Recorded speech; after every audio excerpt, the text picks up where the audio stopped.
வணக்கம். இந்த வீடியோவில் நம்ம strategic thinking 10 tested business strategies அப்படிங்கிறத பற்றி தான் பார்க்க போகிறோம்.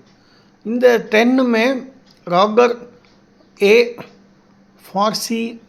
ஃபார்மிசானோ அப்படிங்கிற ஒரு ஆத்தர் ஒரு அழகான புக் எழுதியிருந்தார். இப்போது இருக்குது, ஆனால் இப்போது எந்த எடிஷனுங்கிறது தெரியல. மேனேஜர்ஸ் கைட் டு ஸ்ட்ராட்டஜி அப்படிங்கிற ஒரு எக்ஸலண்ட் புக்கு. அதில் சில பாயிண்ட்ஸ் இருந்தது. இப்போ இன்றைக்கி இன்னியோட கான்டெக்ஸ்ட்டுக்கு ரொம்ப ரிலவெண்ட்டாக இருக்குது. அது என்னங்கிறத நம்ம பார்க்கலாம். ஃபஸ்ட்டு 5 ஸ்ட்ராட்டஜிஸ் அவங்க சொல்கிறாங்க. இந்த மாதிரி இன்னும் ஒரு புக்கை கோட் பண்ணி தான் அவங்க இந்த இதை சொல்கிறாரு. அதில் consolidation, பைபாஸிங், value migration, teaming up and digital delivery அப்படிங்கிறத பற்றி தான். இதில் ஃபஸ்ட்டு 5 இந்த கன்சாலிடேஷன், பைபாஸிங், வேல்யூ மைக்ரேஷன்னா என்ன, teaming up and digital delivery, இதை பற்றி தான் நம்ம இந்த வீடியோவில் நம்ம பார்க்க போகிறோம். ஸோ இதோட ஃபஸ்ட்டு அது அடுத்தது என்னென்னா டீப் கனெக்ஷன்ஸுங்க ஒன்று இருக்குது. ஆஸ் சூன் அஸ் பாசிபிள், ஏஎஸ்ஏபின்னு சொல்லுவாங்க. Customisation, mass market and fixed for me, இதை அடுத்த வீடியோவில் பார்க்கலாம். இப்போது மர்ஜர்ஸ் அண்ட் அக்விசிஷன்ஸ் அப்படின்னா என்ன அர்த்தம் அப்படின்னா, கன்சாலிடேஷன் கீழே தான் இது வரும். அதாவது ஒரு பிஸ்னஸில் இருக்கிறவங்க the big fish eating the small ஃபிஷ்னு சொல்லுவாங்க. ஒரு பெரிய மீன் ஒரு சின்ன மீனை சாப்பிட்டுடும். அதாவது அவங்க கையில் பணம் இருந்தால் அவங்க பிஸ்னஸ் எக்ஸ்பேண்ட் பண்ணணுங்கிறதுக்காக ஆல்ரெடி ஒரு பிஸ்னஸ் இருக்கும், ஆனால் அதில் சரியாக போயிட்டுருக்காது. அதை விலை கொடுத்து வாங்கலாங்கிறதுக்கு பேர் தான் மர்ஜர்ஸ் அண்ட் அக்விசிஷன்ஸ். இவங்க பெரிய ஆள் ஆகிடுவாங்க. யார் விற்கிறாங்களோ அவங்க வர பணத்தை வச்சுக்கிட்டு வேறு ஏதாவது பிஸ்னஸ் பண்ண வேண்டிய அவசியம் விடுகின்றது. இதுக்கு முன்னாடி கிஷோர் பியானின்னு ஒருத்தர் இருந்தார். அவர் தான் அந்த பிக் பஸார்ங்கிற ஒரு அருமையான குரூப் அங்கே நடத்திட்டு இருந்தவர் தான் அவர். ஆனால் அவர் சரியாக அதை செய்யலைங்கும்போது எக்கச்சக்கமான கடன் வாங்கிட்டார். ரிலையன்ஸ் குரூப் என்ன பண்ணாங்க, முகேஷ் அம்பானி குரூப்பு அதை விட கொடுத்து வாங்கி இன்றைக்கி ஸ்மார்ட் பஸாருங்கிறத பண்ணிகிட்ருக்காங்க.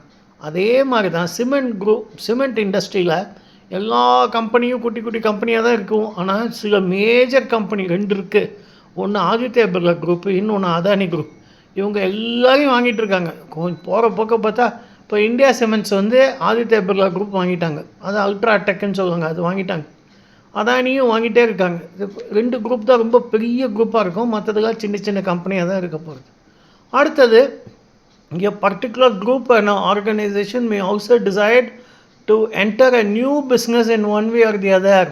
அதாவது ஒரு புது பிஸ்னஸை வேறு விதத்தில் அவங்க உள்ளே நுழையிறதுக்கு முயற்சி பண்ணுவாங்க. இப்போ டாட்டா குரூப் என்ன பண்ணுறாங்க, ஒரு ஆப்பு கொண்டு வந்துட்டாங்க. இதுக்கு முன்னாடிலாம் ஆப்லாம் கிடையாது. டாட்டா நியூன்னு கிட்டத்தட்ட ஒரு 5-6 வருஷமாக இருக்குது. அது இன்றைக்கி இ-காமர்ஸில் பெரிய ஆளாக கொண்டு வந்துட்டாங்க with acquisition of Big Basket. அப்படின்னா வீட்டுக்கு வேண்டிய கிராசரி இல்லாட்டா ஃப்ரூட்ஸு எல்லாம் 10 நிமிஷத்தில் மெட்ராஸ் மாதிரி பெரிய சிட்டியில் கொடுக்குறாங்க. 10 நிமிஷத்துக்கு டெலிவரி பண்ண போகிறதா சொல்கிறாங்க. அப்படின்னா எவ்வளோ டைப் வச்சுருப்பாங்க, எத்தனை கடையோடு அவங்க பேசியிருப்பாங்க, எத்தனை கடையோடு அவங்க டைப் வச்சுருப்பாங்க. இதுதான் புது பிஸ்னஸ்ன்னு சொல்கிறது கன்சாலிடேஷன். இப்போ அடுத்தது ஐடிசி. அவங்க என்ன பண்ணாங்க, பிஸ்கெட் பிஸ்னஸில் உள்ளே வந்தாங்களா, பயங்கரமாக பண்ணிகிட்ருக்காங்க. அதே மாதிரி ஆட்டா, ஆஷீர்வாத் ஆட்டா, அதே மாதிரி வெவ்வேறு பவுடர்ஸ் இப்போ ரெடிமேடு பவுடர்ஸ் பண்ணுறாங்க. சில பெரிய பெரிய குரூப்பெல்லாம் கூட விலை பேசிக்கிட்டு இருக்கிறதா சொல்கிறாங்க.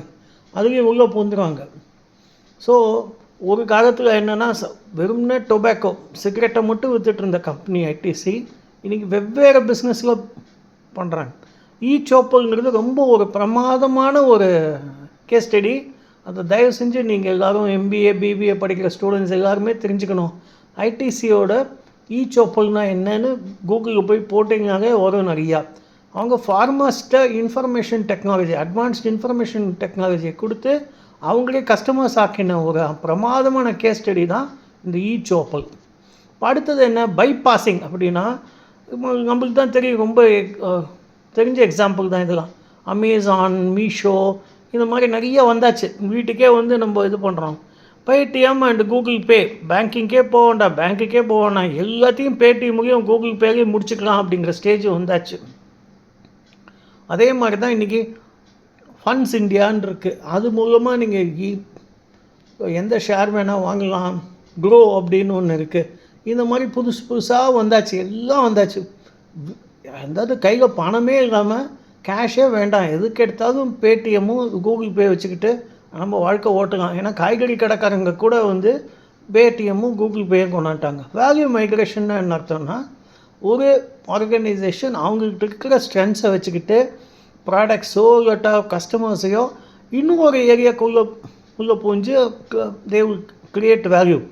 அதாவது இன்னும் ஒரு பிஸ்னஸ்க்குள்ளே உள்ளே நுழைஞ்சி அங்கேயும் அவங்க பைசா பண்ண ஆரம்பிச்சிடுறாங்க.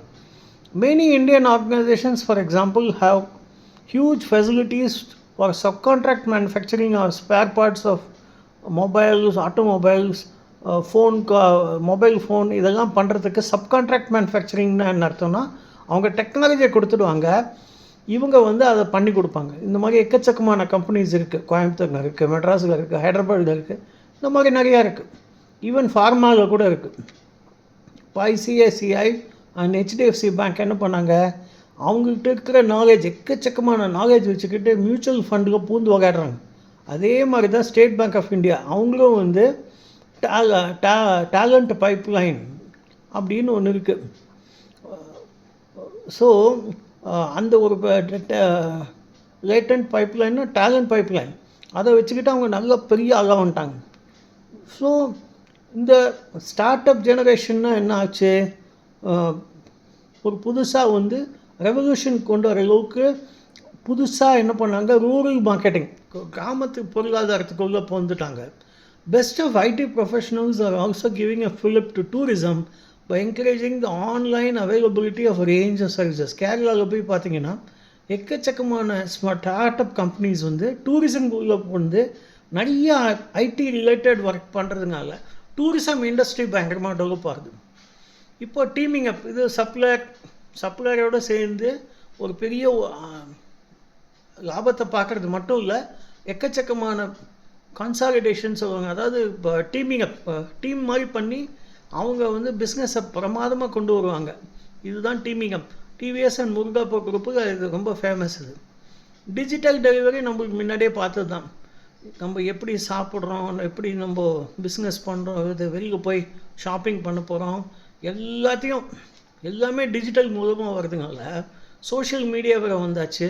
அவங்க ஃபேஸ்புக் மூலமாக பேசுகிறதோ இல்லை யூடியூப் மூலமாக இன்ஃப்ளூயன்ஸ் ஆகிறதோ எல்லாமே டிஜிட்டல் டெலிவரி. ஒரு சினிமா சக்ஸஸ்ஃபுல்லாக இருக்கா இல்லையாங்கிறது அவங்க யூடியூப்பில் பேசினாங்க, உடனே அதை வச்சுக்கிட்டு நம்ம சினிமா போவோம், இல்லாட்டா சினிமாவுக்கு போக மாட்டோம். இந்த மாதிரிலாம் டிஜிட்டல் டெலிவரி பிளாட்ஃபார்ம்ஸ்லாம் நிறைய வந்தாச்சு. ஸோ இதுதான் வந்து நம்ம புரிஞ்சிக்க வேண்டிய அவசியம். அவங்க இந்த வீடியோ உங்களுக்கு பிடிச்சிருக்கும்னு நான் நினைக்கிறேன். தயவு செஞ்சு இதை மற்றவங்களுக்கு தேங்க்ஸ் ஃபார் வாட்சிங். இதை வந்து தயவு செஞ்சு மற்றவங்களோட இதை லைக் பண்ணுங்கள், ஷேர் பண்ணுங்கள், மற்றவங்களுக்கு ஷேர் பண்ணி இந்த சேனலுக்கு சப்ஸ்கிரைப் பண்ணி ஆதரவு கொடுங்க. மிக்க நன்றி. தேங்க்யூ.